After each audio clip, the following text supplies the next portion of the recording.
ನೇರವಾಗಿ ನಮ್ಮ ಜೊತೆ ಐವನ್ ಡಿಸೋಜ ಸರ್ ಅವರೇ ನೇರವಾಗಿ ದೂರವಾಣಿ ಸಂಪರ್ಕದಲ್ಲಿದ್ದಾರೆ. ಸರ್ ನಮಸ್ತೆ. ನಮಸ್ತೆ ಸರ್, ಈಗಾಗಲೇ ತಮ್ಮ ಮೇಲೆ ಅನೇಕ ಆರೋಪಗಳು ಮತ್ತು ಬಿಜೆಪಿ ಒತ್ತಡ ಹೇರ್ತಾ ಇರುವಂತದ್ದು ತಮ್ಮ ಮೇಲೆ ಪ್ರಕರಣ ದಾಖಲಾಗಬೇಕು ಅನ್ನುವಂತ ಕಾರಣಕ್ಕೋಸ್ಕರ ಇಲ್ಲಿ ತನಕ ಕೇಸ್ ಏನಾದರೂ ಆಗಿದೆಯಾ ಸರ್? FIR ದಾಖಲಾಗಿದೆಯಾ ತಮ್ಮ ಗಮನಕ್ಕೆ ಬಂದಿರೋ ಪ್ರಕಾರ? ಆರೋಪಗಳು ಮಾಡುವವರು ಸ್ವಲ್ಪ ಆಲೋಚನೆ ಮಾಡಿ ಆರೋಪ ಮಾಡಬೇಕು. ನಾನು ಯಾವ ವಿಚಾರವನ್ನ ಅಲ್ಲಿ ಹೇಳಿದ್ದೇನೆ ಅಂತ ಹೇಳೋದು ಮುಖ್ಯ. ನಾನು ಹೇಳಿರ್ತಕ್ಕಂಥ ವಿಚಾರ, ರಾಜ್ಯಪಾಲರು ಒಬ್ಬ ಕಾನೂನನ್ನ ರಕ್ಷಣೆ ಮಾಡ್ಲಿಕ್ಕೆ ಇರುವಂತ ಒಬ್ಬ ವ್ಯಕ್ತಿ, ಕಸ್ಟೋಡಿಯನ್ ಆಫ್ ದಿ ಕಾನ್ಸ್ಟಿಟ್ಯೂಷನ್. ಅವರು ಕಾನೂನನ್ನ ಗಾಳಿಗೆ ತೂರಿ ಯಾರು ಏನೂ ಅಪರಾಧ ಮಾಡದವನ ಮೇಲೆ ಅಪರಾಧ ಮಾಡಿದ್ದೀರಿ ಅಂತೇಳಿ ಅವನ ಮೇಲೆ ಕೇಸು ದಾಖಲು ಮಾಡಲು ಅವರ ಮೇಲೆ ಒಂದು ಆದೇಶ ಕೊಡ್ತಾರೆ ಅಂತ ಆದ್ರೆ ಅದು ಸಂವಿಧಾನ ವಿರೋಧಿ ಅಂತೇಳಿ ಇವತ್ತು ಹೈಕೋರ್ಟ್ ಕೂಡ ಅದನ್ನು ಹೇಳಿಬಿಟ್ಟಿದೆ. ಹೈಕೋರ್ಟ್ ನಲ್ಲಿ ಕೂಡ ಏನೂ ದಾಖಲೆ ಕೊಡಲು ಇಲ್ಲದಂತ ಪರಿಸ್ಥಿತಿ ಇವತ್ತು ರಾಜ್ಯದ ರಾಜ್ಯಪಾಲರ ತೀರ್ಮಾನ ಆಗಿದೆ. ಆಗಿರುವಾಗ ಅಂತ ಪರಿಸ್ಥಿತಿಯನ್ನ ನೀವು ಇನ್ವೈಟ್ ಮಾಡಬೇಡಿ.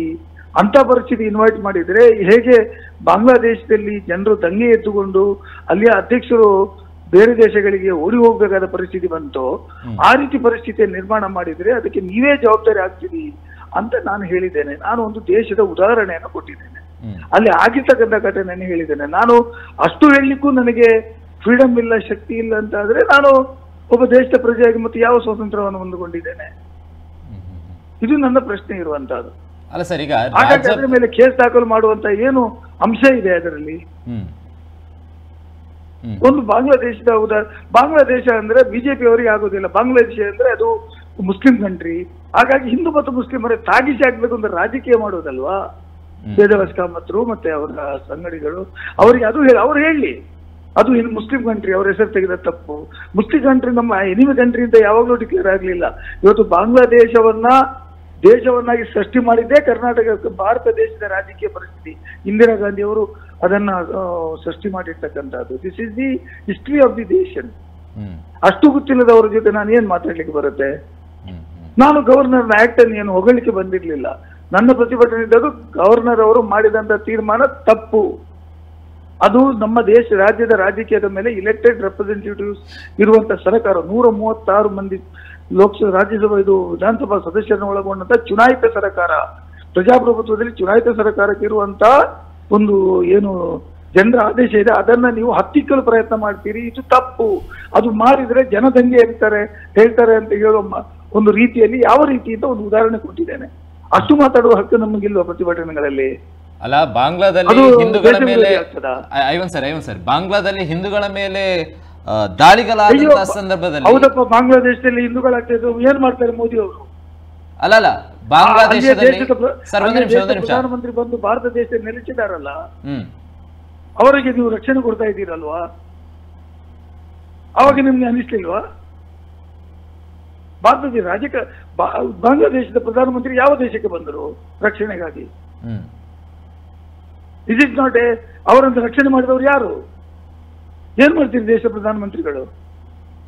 ನೀವು ಇಲ್ಲಿ 2 ಬಾವುಟ ಇಟ್ಕೊಂಡು ನಿಮ್ಮ ಬೇರೆ ವಿಚಾರಗಳಲ್ಲಿ ನೀವು ಬಹಳ ಪ್ರತಿಭಟನೆಗಳು ಮಾಡ್ತೀರಿ, ಬೆಂಕಿ ಹಚ್ಚಿರಿ, ಇದು ಈ ಹಿಂದೂಗಳ ಮೇಲೆ ಹತ್ಯೆ ಆದ, ಅಲ್ಲಿ ಗಲಾಟೆ ಆದಾಗ ಯಾಕೆ ನೀವು ಬಾಯಿ ತೆಗೀತಾ ಇಲ್ಲ ಬಾಂಗ್ಲಾದೇಶದ ಬಗ್ಗೆ? ನಾನು ಒಂದು ಅದೇ ರೀತಿ ಗಲಭೆಗಳು ಶ್ರೀಲಂಕಾದಲ್ಲಿಯೂ ನಡೆದಿದೆ, ಅಮೆರಿಕದಲ್ಲಿಯೂ ನಡೆದಿದೆ, ಉಗಾಂಡದಲ್ಲಿ ನಡೆದಿದೆ. ಕಾನೂನನ್ನ ಕೈಗೆ ತೆಗೆದುಕೊಂಡು ಕಾನೂನಿಗೆ ವಿರುದ್ಧವಾಗಿ ಕಾನೂನುಗಳು ತಂದಾಗ, ಅಲ್ಲಿಯ ದೇಶದ ಸಂಸ್ಕೃತಿಗೆ ವಿರೋಧವಾಗಿ ತಂದಾಗ, ಕಾನ್ಸ್ಟಿಟ್ಯೂಷನ್ಗೆ ವಿರೋಧವಾಗಿ ತಂದ ಗಲಭೆಗಳಾಗಿದ್ದಿಲ್ವಾ? ನಾನು ಅದು ಹೇಳಿದ್ರೆ ಇವ್ರಿಗೆ ಯಾಕೆ ಅವರು ಮೈಕೆ ಹೆಚ್ಚಿಕೊಳ್ತಾರೆ? ಬಾಂಗ್ಲಾದೇಶ ಅಂತ ಹೆಸರು ಹೇಳಿದೆ ಅಂತ ಅದು ಮುಸ್ಲಿಂ ಕಂಟ್ರಿ ಅಂತ ಇವರ ತಾನೆ. ನಿಮ್ಗೆ ಮುಸ್ಲಿಂ ಮತ್ತು ಹಿಂದೂಗಳ ಬಗ್ಗೆ ತಾಗಿಸಿ ಹಾಕಿದ್ರೆ ನೀವು ನಿಮ್ಮ ಕುರ್ಚಿಯನ್ನು ಉಳಿಸಿಕೊಳ್ಬಹುದು. ಅದು ತಾನೇ ನಿಮ್ಮ ಉದ್ದೇಶ. ನನ್ನ ಉದ್ದೇಶ ಅದಲ್ಲ. ಈ ರಾಜ್ಯದಲ್ಲಿ ಅಂಥದ್ದು ಏನಾದರೂ ತಾವು ಮಾಡಿದ್ರೆ, ಗವರ್ನರ್ ಅವರು ಕಾನೂನನ್ನ ಪಾಲನೆ ಮಾಡುವವರು ಕಾನೂನಿಗೆ ವಿರುದ್ಧವಾಗಿ ಏನಾದರೂ ಆದೇಶ ಮಾಡಿದ್ರೆ, ಅದಕ್ಕೆ ಅಂತ ದೇಶದಲ್ಲಿ ಆಗಿರ್ತಕ್ಕಂಥ ಉದಾಹರಣೆ ಕೊಟ್ಟಿದ್ದೇನೆ. ಅದು ಮಾತಾಡುವಷ್ಟು ಸ್ವಂತಿಗೆ ನನಗಿಲ್ಲ ಅಂದ್ರೆ ಅಷ್ಟನ್ನು ಹೇಳಿದ್ದೇನೆ. ಐವನ್ ಸರ್, ಈಗಾಗಲೇ ಬಾಂಗ್ಲಾದಲ್ಲಿ ಹಿಂದೂಗಳ ಮೇಲೆ ಆ ಮಟ್ಟಕ್ಕೆ ದಾಳಿಗಳಾದಂತಹ ಸಂದರ್ಭದಲ್ಲಿ ಕಾಂಗ್ರೆಸ್ನ ಯಾವೊಬ್ಬ ನಾಯಕರು ಅಥವಾ ಐವನ್ ಡಿಸೋಜ ಅವರು ಈ ಬಗ್ಗೆ ಎಲ್ಲೂ ಕೂಡ ತುಟಿ ಬಿಡ್ಲಿಲ್ಲ. ಈಗ ಆ ದೇಶವನ್ನ ಹೋಲಿಕೆ ಮಾಡುವಂತ ಅವಶ್ಯಕತೆ ಇದೆಯಾ ಅನ್ನುವಂತ ಪ್ರಶ್ನೆಗಳು ಕಾಂಗ್ರೆಸ್ ತನ್ನ ಎಕ್ಸಿಕ್ಯೂಟಿವ್ ಕಮಿಟಿಯಲ್ಲಿ ಫಸ್ಟ್ ತೀರ್ಮಾನ ತೆಗೆದುಕೊಂಡು ಕಂಡೆಮ್ ಅಂತ ಎಐಸಿಸಿಯಲ್ಲಿ ತೀರ್ಮಾನ ತೆಗೆದುಕೊಂಡದ್ದು ಕಾಂಗ್ರೆಸ್ ಪಾರ್ಟಿ. ಅದರ ವಿರುದ್ಧವಾಗಿ ಪ್ರಧಾನಮಂತ್ರಿಗಳಿಗೆ ನೀವು ಅವ್ರಿಗೆ ಕ್ರಮ ತಗೊಳ್ಬೇಕು ಅಂತ ಒತ್ತಾಯ ಮಾಡಿದ್ದು ಕಾಂಗ್ರೆಸ್ ಪಾರ್ಟಿ. ನಾವಿಲ್ಲಿ 4 ಬಾವುಟ ಇಟ್ಕೊಂಡು ಹೋದ್ರೆ ಕೂಡಲೇ ತೀರ್ಮಾನ ಆಗೋದಿಲ್ಲ. ದೇಶದ ಪ್ರಧಾನಿ ಏನ್ ಮಾಡ್ತಾರೆ? ಇನ್ನೊಂದು ದೇಶದಲ್ಲಿ ಅವ್ರನ್ನ ಕರ್ಕೊಂಡು ಬಂದು ಅವ್ರನ್ನ ಸೇಫ್ ಗಾರ್ಡ್ ಮಾಡುವಂತ ಜವಾಬ್ದಾರಿ ಇರುವುದು ಅದು ಕೇಂದ್ರ ಸರ್ಕಾರಕ್ಕೆ. ಒಕ್ಕೂಟ ವ್ಯವಸ್ಥೆಯಲ್ಲಿ ಅವರು ಮಾಡಬೇಕು. ಶೇಖ್ ಹಸೀನಾ ಅವರಿಗೆ ಆಶ್ರಯ ಕೊಟ್ಟಿದಾರಲ್ವಾ? ಹೌದು, ಅದೇ ಮತ್ತೆ ಅವರಿಗೆ ನಾವು ಹೇಳಿದ ಕೂಡಲೇ ಏನು, ಶೇಖ್ ಹಸೀನಾಕ್ಕೆ ಕೊಟ್ಟ ಮೇಲೆ ನಾವು ಬಾಂಗ್ಲಾದೇಶ ಹೆಸರು ತೆಗೆದ ಕೂಡಲೇ ಇವರಿಗೇನು ಅಲ್ಲಿ ಆದ ವಿಚಾರ ಹೇಳಿದಲ್ಲ, ನಾನೇನು ಸುಳ್ಳು ಹೇಳಿದ್ನ? ದಂಗೆ ಎತ್ತದ್ದು ಯಾಕೆ ಬಾಂಗ್ಲಾದೇಶ ಜನರು? ಅಲ್ಲಿ ಪ್ರಧಾನಮಂತ್ರಿಗಳು ತೆಗೆದುಕೊಂಡಂತ ತೀರ್ಮಾನಕ್ಕೆ ಅದು ವಿರೋಧ, unconstitutional, it against the youths, 30% reservation is not necessary ಅಂತ ಹೇಳಿದಕ್ಕೆ ಎಲ್ಲೋ ತಗೊಂಡದ್ದು. ಆ ಉದಾಹರಣೆ ಕೊಟ್ಟ ಕೂಡಲೇ ಇವರಿಗೆ ಯಾಕೆ ಮೈ ಬರಿಸಿದವರು? ಬರ್ಲಿ ಚರ್ಚೆಗೆ ನನ್ನ ಜೊತೆ. ಒಂದು ವೇಳೆ ಅದೇ ಇಲ್ಲಿಯೂ ನೀವು ಹೇಳಿದಾಗೆ ದಂಗೆ ಇದ್ರೆ ಇಲ್ಲಿಯ ನಾಯಕರು ಎಲ್ಲಿ ಹೋಗ್ಬೇಕು ಅಂತ ನಿಮ್ಮ ದಂಗೆ ಇದ್ರೆ ಅದಕ್ಕೆ ನೀವು ಕಾರಣರಾಗ್ತೀರಿ ಅಂತ ಹೇಳಿದೆ. ನನ್ನ ಭಾಷಣ ಕೇಳಿ, ಇನ್ ಕೇಸ್ ಅಂತ ದಂಗೆ ಇದ್ರೆ ಕೇಂದ್ರ ಸರ್ಕಾರ ಇದಕ್ಕೆ ಗುರಿ ಆಗ್ತದೆ, ರಾಜಭವನ ಇದಕ್ಕೆ ಅದರ ನೈತಿಕ ಹೊಣೆ ಒತ್ತುಕೊಳ್ಬೇಕಾಗ್ತದೆ ಅಂತ ನಾನು ಹೇಳಿದ್ದೀನಿ. ಅಯ್ಯೋ, ನನಗೆ ಪ್ರತಿಭಟನೆ ಮಾಡ್ಲಿಕ್ಕೆ ಕೂತವನು ನಾನು, ಅವ್ರ ಬಗ್ಗೆ ಹೊಗಳಿಕ್ಕೆ ಕೂತವನಲ್ಲ, ಅವ್ರ ಆದೇಶದ ವಿರುದ್ಧವಾಗಿ ಮಾತಾಡ್ಲಿಕ್ಕೆ ಕೂತವನು ನಾನು ಅಲ್ಲ. ಮತ್ತೆ ನಿಮ್ಮದೊಂದು ಸ್ಪಷ್ಟವಾಗಿದೆ, ನಾವು ರಾಜಭವನಕ್ಕೆ ನುಗ್ಗಲಿಕ್ಕೆ ತಯಾರಾಗಿದ್ದೇವೆ ಕಾರ್ಯಕರ್ತರು ಅಂತ ಹೇಳ್ತೀರಿ. ಎಸ್, ನಾನು ನುಗ್ಗಲಿಕ್ಕೆಲ್ಲ ಅಂತ ರಾಜಭವನ ಚಲೋ ಕಾರ್ಯಕ್ರಮ ಮಾಡ್ತೀವಿ ಅಂತ ನಾನು ಹೇಳಿದ್ದೀನಿ. ಅದು ನಾವು ಮಾಡ್ಲಿಲ್ವಾ? ಇದು ಹೊಸ್ತಾ? ಇವ್ರು ಮೊನ್ನೆ ಮಾಡ್ಲಿಲ್ವಾ? ಮುಖ್ಯಮಂತ್ರಿ ಮನೆ ಚಲೋ ಕಾರ್ಯಕ್ರಮ ಮಾಡ್ಲಿಲ್ವಾ? ಬಾಯಿಗೆ ಬಂದಾಗಿ ಮುಖ್ಯಮಂತ್ರಿಗಳನ್ನ ಬೈಲಿಲ್ವಾ? ರಾಜಭವನ ಚಲೋ, ಮುಖ್ಯಮಂತ್ರಿ ಚಲೋ, ಇಟ್ ಈಸ್ ಆಲ್ವೇಸ್ ಡೆಮೋಕ್ರಸಿಯಲ್ಲಿ ಮಾಡ್ತಕ್ಕಂಥ ಹೋರಾಟಗಳು. ಅದೇನು ಹೊಸ್ತಾಗುವಂತದ ಅಲ್ಲ. ಐವನ್ ಡಿಸೋಜ್ ಅವರ ಪ್ರಚೋದನಾತ್ಮಕ ಭಾಷಣಕ್ಕೆ ಅಲ್ಲಿ ಆಲ್ರೆಡಿ ದಂಗೆ ಎದ್ದಿದ್ದಾರೆ. ಬಸ್ಸಿನ ಗಾಜನ್ನು ಕೂಡ ಪುಡಿ ಮಾಡಿದ್ದಾರೆ. ಇದು ಅವರ ಭಾಷಣದಿಂದಲೇ ಆಗಿರುವಂತದ್ದು. ಈ ಗಾಜು ಪುಡಿ ಮಾಡ್ತಕ್ಕಂಥದ್ದು ನಮ್ಮ ಸಂಸ್ಕೃತಿ ಅಲ್ಲ, ಅದು ತಪ್ಪು.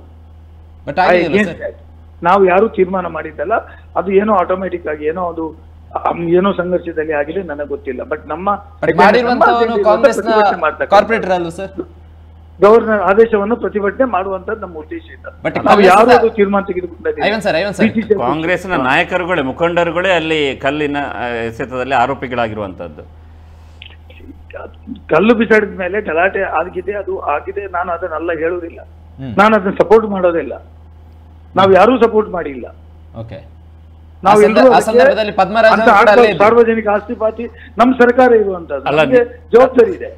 ನಿಮ್ಮ ಕಾಂಗ್ರೆಸ್ ನಾಯಕರು ಯಾವತ್ತೂ ಆರೋಪ ಮಾಡ್ತಾರೆ, ಹಿಂದುತ್ವ ಮುಖಂಡರು, ಬಿಜೆಪಿ ನಾಯಕರು ಪ್ರಚೋದನಕಾರಿಯಾಗಿ ಭಾಷಣ ಮಾಡ್ತಾರೆ, ಇನ್ನು ಯಾರೋ ಕಾರ್ಯಕರ್ತರು ಜೈಲಿಗೆ ಹೋಗ್ತಾರೆ ಈ ತರ ಕಲ್ಲು ಬಿಸಾಡಿ ಅಂತ. ಈಗ ನಿಮ್ಮ ಕೇಸ್ನಲ್ಲೂ ಅದೇ ಆಯ್ತಲ್ಲ ಐವನ್ ಡಿಸೋಜರೇ? ನನ್ನ ಭಾಷಣಕ್ಕೂ ಅಲ್ಲಿ ನನ್ನ ಭಾಷಣದ್ದು ಯಾರಿಗೂ ಗೊತ್ತೇ ಇಲ್ಲ ರೀ. ಅದು ಪ್ರಚೋದನಕಾರಿ ಭಾಷಣನೇ ಆಗಿರ್ಲಿಲ್ಲ. ನಾನು ಹೇಳಿದಂತವ್ರು ಒಂದು ಮೀಡಿಯಾಕ್ಕೆ ವೈಟ್ ಕೊಟ್ಟಿರ್ತಕ್ಕಂಥ, ನಾನು ಕೂತಿರಿದಾಗ ಅದೆಲ್ಲಿ ನಾನು ಪ್ರಚೋದನಕಾರಿ ಭಾಷಣ ಮಾಡಿದ್ದೇನೆ? ನಮ್ಮ ಭಾಷಣಗಳು 7-8 ಮಂದಿ ಮಾಡಿದ್ದಾರೆ. ನಮ್ಮ ಎಲ್ಲ ಭಾಷೆ ಅದಕ್ಕೆ ಏನಾದ್ರು ಇದೆಯಾ? ಬಾಂಗ್ಲಾದೇಶದ ಆದಾಗೆ ಮಾಡ್ತೀವಿ ಅಂತ ಅದಕ್ಕಿಂತ ದೊಡ್ಡ ಶಬ್ದಗಳನ್ನ ಬಳಕೆ ಮಾಡಿದ್ದೇವೆ. ಗೋ ಬ್ಯಾಕ್ ಹೇಳಿದ್ದೇವೆ, ಗೆಟ್ ಔಟ್ ಹೇಳಿದ್ದೀವಿ. ನನ್ನ ಪ್ರಚೋದನಕಾರಿ ಭಾಷಣನೇ ಅಲ್ಲ, ಅದು ಉದ್ದೇಶನೇ ಇರ್ಲಿಲ್ಲ ಅಲ್ವಾ? ಅಲ್ಲ ಐವನ್ ಸರ್, ನಂಗೆ ನಿಮ್ಮ ಮಾತಿನ ಒಳಾರ್ಥ ಅರ್ಥ ಆಗ್ಲಿಲ್ಲ. ತಾವು ಹೇಳ್ತಾ ಇದ್ರಿ ರಾಜ್ಯಪಾಲರನ್ನ ಗೋ ಬ್ಯಾಕ್ ಅಂದ್ರೆ ಅವರನ್ನ ಮತ್ತೆ ವಾಪಸ್ ಕಳಿಸಿ ಅಂತ ಹೇಳಿ ರಾಷ್ಟ್ರಪತಿಯವರಿಗೆ ಮನವಿಯನ್ನ ನೀಡ್ತೇವೆ ಅನ್ನುವಂತ ಮಾತನ್ನ ಹೇಳಿದ್ರಿ. ಒಂದು ವೇಳೆ ರಾಷ್ಟ್ರಪತಿಯವರು ರಾಜ್ಯಪಾಲರನ್ನ ವಾಪಸ್ ಪಡೆದ್ರು ಅಂತ ಅನ್ಕೊಳ್ಳಿ, ರಾಜ್ಯದಲ್ಲಿರುವಂತಹ ಸರ್ಕಾರನೂ ಕೂಡ ಅಲ್ಲಿಗೆ ಪತನ ಆಯ್ತಲ್ವಾ ಸರ್? ರಾಷ್ಟ್ರಪತಿ ಆಳ್ವಿಕೆ ಬಂದ್ರೆ ಸಿದ್ದರಾಮಯ್ಯ ಸರ್ಕಾರ ಹಿಂದೆ ತಗೊಂಡು ಇನ್ನೊಬ್ಬನ ಅಪಾಯಿಂಟ್ ಮಾಡುವ ಅಧಿಕಾರ ಇದೆ. ಸರ್ಕಾರ ಪತನ ಯಾಕೆ ಆಗ್ಬೇಕು? ರಾಷ್ಟ್ರಪತಿ ಆಳ್ವಿಕೆ ಬಂದು ಅಂತ ಅನ್ಕೊಳ್ಳಿ, ರಾಷ್ಟ್ರಪತಿ ಆಳ್ವಿಕೆ ಇಲ್ಲ. ಬಹುಶಃ ನಿಮ್ಗೆ ಅದು ಅರ್ಥ ಆಗಿಲ್ಲ ಅಂತ ನಾನು ಭಾವಿಸ್ತೇನೆ. There is no such government. ಈಗ ಗವರ್ನರ್ಗಳು ಬರ್ಬೋದು, ಗವರ್ನರ್ಗಳು ಹೋಗ್ಬೋದು. ಇಡಿದೆ ಏನು ಅದು ಪ್ರಧಾನಮಂತ್ರಿ ಅವರ ಸಲಹೆ ಮೇರೆಗೆ ಭಾರತ ದೇಶದ ಅಧ್ಯಕ್ಷರು ಅದನ್ನ ಅಪಾಯಿಂಟ್ ಮಾಡ್ತಕ್ಕಂಥದ್ದು. ಯಾರಿಗೂ ಇನ್ಚಾರ್ಜ್ ಹಾಕ್ಬೋದು, ಹೋದ ಕೂಡಲೇ ಸರ್ಕಾರ ಹೋಗ್ತದೆ. ಇಲ್ಲ, ದಟ್ ಇಸ್ ನಾಟ್ ಟ್ರೂ. ಅಲ್ಲ, ನಮಗೆ ನಾನು ನೋಡಿದಾಗೆ ಯಡಿಯೂರಪ್ಪನವರ ಮೇಲೂ ಈ ಥರ ಪ್ರಾಸಿಕ್ಯೂಷನ್ಗೆ ಅನುಮತಿ ಕೊಟ್ಟಾಗ ಇದೇ ರೀತಿಯಾದಂತಹ ಬಿಜೆಪಿ ಕೂಡ ಆರೋಪ ಮಾಡಿತ್ತು. ನೀವು ಏನು ಆರೋಪ ಮಾಡಿದ್ರೋ ಅದೇ ರೀತಿ ಆರೋಪವನ್ನು ಕಾಂಗ್ರೆಸ್ನ ಮೇಲೆ ಆ ಸಂದರ್ಭದಲ್ಲಿ ಮಾಡಿತ್ತು. ಈಗ ನಿಮ್ಮ ಸರದಿ ಪ್ರಾಸಿಕ್ಯೂಷನ್ ಮಾಡಲಿಕ್ಕೆ ನೀವು ಈ ಕೇಸನ್ನು ಮತ್ತು ಆ ಕೇಸನ್ನ ನೀವು ಕಂಪೇರ್ ಮಾಡ್ಲಿಕ್ಕೆ ಬರೋದಿಲ್ಲ. ಯಡಿಯೂರಪ್ಪನವರ ಕೇಸ್ ಏನು, ಅವರಿಗೆ ರಿಪೋರ್ಟ್ ಕೊಟ್ಟಿದ್ರು, ಮೈನ್ಸ್ ಕೇಸ್ನಲ್ಲಿ ಅವರ ಮೇಲೆ ಚಾರ್ಜ್ ಇದೆ ಅಂತ. ಚಾರ್ಜ್ ಸ್ಯಾಂಕ್ಷನ್ ಕೊಟ್ಟರು. ಸ್ಯಾಂಕ್ಷನ್ ಕೊಟ್ಟ ಮೇಲೆ ಪೊಲೀಸ್ ಅಧಿಕಾರಿಗಳು ಇನ್ಕ್ವೈರಿ ಮಾಡಿ ಅವರಿಗೆ ಚಾರ್ಜ್ ಶೀಟ್ ಫೈಲ್ ಮಾಡ್ಲಿಕ್ಕೆ ಅವರಿಗೆ ನೋಟಿಸ್ ಕೊಟ್ಟಿರ್ತಕ್ಕಂಥದ್ದು. ಅದಕ್ಕೂ ಇದಕ್ಕೂ ಅಜಗಜಾಂತರ ವ್ಯತ್ಯಾಸ ಇದೆ. ಸ್ಯಾಂಕ್ಷನ್ ಕೊಟ್ಟು 8 ತಿಂಗಳ ನಂತರ ರಾಜೀನಾಮೆ ಕೊಟ್ಟಿದ್ರು. ಚಾರ್ಜ್ ಶೀಟ್ ಫೈಲ್ ಮಾಡುವ ಇನ್ವೆಸ್ಟಿಗೇಷನ್ ಮಾಡಿದ ಮೇಲೆ ಈ ಕೇಸ್ನಲ್ಲಿ ಏನಿದೆ ಬ್ರದರ್? ಒಂದು ಅಯೋಟ್ ಆಫ್ ಎವಿಡೆನ್ಸ್. ಯಾರಾದ್ರು ತಂದೆಗೆ ಹೆಂಡತಿ ತಪ್ಪು ಮಾಡಿದ್ರೆ ಗಂಡನಿಗೆ ಶಿಕ್ಷೆ ಕೊಡೋದಾ, ಅಥವಾ ಗಂಡ ತಪ್ಪು ಮಾಡಿದ್ರೆ ಹೆಂಡತಿ ಶಿಕ್ಷೆ ಕೊಡೋದಾ? ಯಾವ ಹಕ್ಕಿನಲ್ಲಿ ಏನಾದ್ರು ದಾಖಲೆ ಇದೆಯಾ? ಏನಾದ್ರು ಸರ್ಕಾರದಿಂದ ಆಗಿದೆ? ಏನಾದ್ರು ಜಾಗ ಅವರಿಗೆ ಕೊಟ್ಟದ್ದು ಆಗಿದೆ? ಅದು ಬಿಜೆಪಿ ಆಡಳಿತದಲ್ಲಿ ಕೊಟ್ಟಿದೆ. ಬಿಜೆಪಿ ಸರ್ಕಾರ ಆಡಳಿತ ಇದ್ದಾಗ ಕೊಟ್ಟಿದೆ. ಬಿಜೆಪಿಯ ಮೂಡ ಚೇರ್ಮನ್ ಇದ್ದಾಗ ಕೊಟ್ಟಿದೆ. If you want to take action, you take action against MUDA. ಅದು ರದ್ದು ಮಾಡುವ ಅಧಿಕಾರ ನಿಮಗಿದೆ, ಮಾಡಬಹುದಿತ್ತು. ಸಿದ್ದರಾಮಯ್ಯ ಅಧಿಕಾರದಲ್ಲಿರೋ ಏನಾದ್ರು ಮಾಡಿದ್ದಿದ್ರೆ, ಹೌದು ಸ್ವಜನ ಪಕ್ಷಪಾತ ಮಾಡಿದ್ದಾರೆ, ನೀವು ನಿಮ್ಮ ಹೆಂಡತಿ ಜಾಗ ಕೊಟ್ಟಿದ್ದೀರಿ, ಇದು ತಪ್ಪು, I agree, it's a moral responsibility. ಇದರಲ್ಲಿ ಏನಿದೆ? ಎಲ್ಲಿ ಕರಪ್ಷನ್ ಆಕ್ಟ್ ಬರುತ್ತೆ? ಜಾಗ ತೆಗೆದುಕೊಂಡದ್ದು, ಜಾಗ ಕೊಟ್ಟದ್ದು. ಕರಪ್ಷನ್ ಆಕ್ಟ್ ಎಲ್ಲಿದೆ? ಅದು ದುಡ್ಡು ಕೊಟ್ಟಿದ್ದಾರೆ ಯಾರಾದ್ರು? ವೆದರ್ ಕರಪ್ಷನ್ ಇದೆ? ಸಂತೋಷ್ ಹೆಗ್ಡೆ ಅವರ ವರದಿಯಲ್ಲೂ ಒಂದು ಉಲ್ಲೇಖ ಇದ್ದದ್ದು, ಅದನ್ನೇ ಮತ್ತೆ ಇದು ಮಾಡಿದ್ದು, ಕೇಸ್ ಆಗಿ ಕನ್ವರ್ಟ್ ಮಾಡಿದಲ್ಲ. ಅಂದ್ರೆ ಜಿಂದಾಲ್ಗೆ ಫೇವರ್ ಆಗಿ ಏನು ಮಾಡಿದ್ದಾರೆ, ಸಹಿತ ಚೆಕ್ಕಲ್ಲಿ ದುಡ್ಡು ತಗೊಂಡಿದ್ದಾರೆ, ಕಿಕ್ ಬ್ಯಾಕ್ ಕಾಂಟ್ರಾಕ್ಟರ್ಗಳಿಂದ. ಯಾರು ಮೈನ್ಸ್ ಓನರ್ ಇದ್ರು ಅವರಿಂದ you have taken the cheque Prerana ಟ್ರಸ್ಟಿಗೆ. ಅಲ್ಲ, ಅದು ಖುಲಾಸೆ ಆಯ್ತು ಬಿಡಿ. ಅದು ಯಾವುದೇ ಇದಿಲ್ಲ, ಅವರಿಗೆ ಇದಕ್ಕೆ ಸಂಬಂಧ ಇಲ್ಲ ಅಂತ ಹೇಳಿ ಆಯ್ತು. ಆದ್ಮೇಲೆ ultimately court will take its own course ಅಂತ ನಾನು ಅಲ್ಲ ಹೇಳೋದು. ಈಗ ಇವರ ಕೇಸನ್ನು ಮೊನ್ನೆ 9/29 ಆಯ್ತು, ಈ ಫ್ರಿಜ್ ಅಲ್ಲಿ ಇಟ್ಟಾಯ್ತು. ಅದು ಇನ್ನು ಖಾಲಿ ಎಷ್ಟು ಗಡ್ಡೆ ಆಗ್ತದೆ ನೋಡುದು, ಮಂಜುಗಡ್ಡೆ. ಅಲ್ಲ, ಥ್ಯಾಂಕ್ ಯು ಬ್ರದರ್. ಎಸ್, ಪ್ರಮುಖವಾಗಿ ಐವನ್ ಡಿಸೋಜ್ ಅವರಾಗಿರ್ಬೋದು ಅಥವಾ ಕಾಂಗ್ರೆಸ್ನ ಯಾವೊಬ್ಬ ನಾಯಕರು ಕೂಡ ನಿನ್ನೆ ನಡೆದಂತ ಕಲ್ಲೆಸತಕ್ಕೂ ನಮಗೂ ಯಾವುದೇ ಸಂಬಂಧ ಇಲ್ಲ ಅನ್ನುವಂಥದ್ದನ್ನೇ ಸ್ಪಷ್ಟಪಡಿಸ್ತಾ ಇದ್ದಾರೆ. ಇದರಲ್ಲಿ ಅನ್ಕೊಳ್ಬೇಕು, ಆ ವ್ಯಕ್ತಿ ಯಾರಿದ್ದಾರೆ, ಕಿಶೋರ್ ಶೆಟ್ಟಿ, ಈಗಲಾದ್ರೂ ಅನ್ಕೊಳ್ರಿ, ನೀವು ಕಲ್ಲೆಸೆಯೋದ್ರಿಂದ ರಾಜ್ಯ ನಾಯಕರ ಗಮನವನ್ನು ಸೆಳೀಬಹುದು ಅಂತ ಅಂದುಕೊಂಡಿದ್ದಾರೆ. ಅದು ತಪ್ಪು. ಅದು ಯಾವ ಸಂದರ್ಭದಲ್ಲಿ ಆಗಬೇಕು, ಆ ಸಂದರ್ಭದಲ್ಲಿ ಏನು ಮಾಡ್ಬೇಕು ಅದನ್ನು ಮಾಡಿದ್ರೆ ಮಾತ್ರ ಉತ್ತಮ. ಈ ರೀತಿಯಾಗಿ ನಾನು ಅದಕ್ಕೂ ಮೇಲೆ ಅನ್ನುವಂಥದ್ದನ್ನು ತೋರ್ಪಡಿಸೋಕೆ ಹೋದ್ರೆ ಈ ರೀತಿ ಆಗುತ್ತೆ. ನಮ್ಮ TV, the pulse of coastal Karnataka.